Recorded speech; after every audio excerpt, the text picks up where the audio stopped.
అమ్మ నమస్తే. నమస్తే. ఏం పేరు? అనిత. అనిత. చంద్రగిరి అనిత. చంద్రగిరి అనిత. ఎవరు? ఇక్కడే లోకల్. ఇప్పుడు మహబూబాబాద్లో పార్లమెంట్ ఎలక్షన్లు జరుగుతున్నాయి.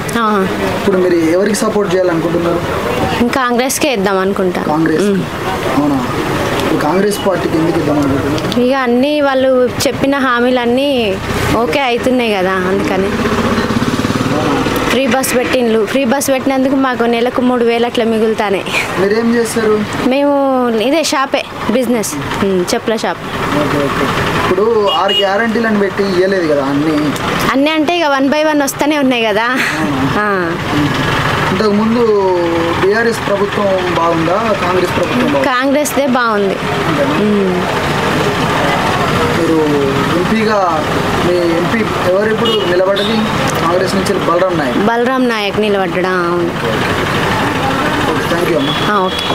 అమ్మా నమస్తే. ఏం పేరు? పద్మ. మరి ఇప్పుడు పార్లమెంట్ ఎన్నికలు జరుగుతానేగా? జరుగుతాయి. బలరాం నాయక్, కవిత, సీతారాం నాయక్ నిలబడ్డారు. ఎవరిని గెలిపించుకుంటావు?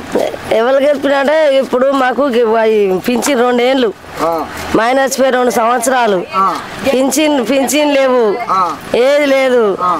ఎవరు పింఛన్ ఇచ్చే అంత ఉంటే వాళ్ళకే ఎత్తాం ఓటు, ఎత్తాం. సరేనా? ఇక కాళ్ళు లేవు, నడుమిత్తలు వచ్చి ఫ్రీ ఉచిత బస్సు, ఉచిత కరెంట్ అంటాను కదా. ఇంకా ఇప్పుడు బీఆర్ఎస్ కంటే కాంగ్రెస్ పార్టీ చేస్తాను కదా, కాంగ్రెస్ పార్టీకి గెలిపించుకోరా? మేమా గెలిపిస్తాం.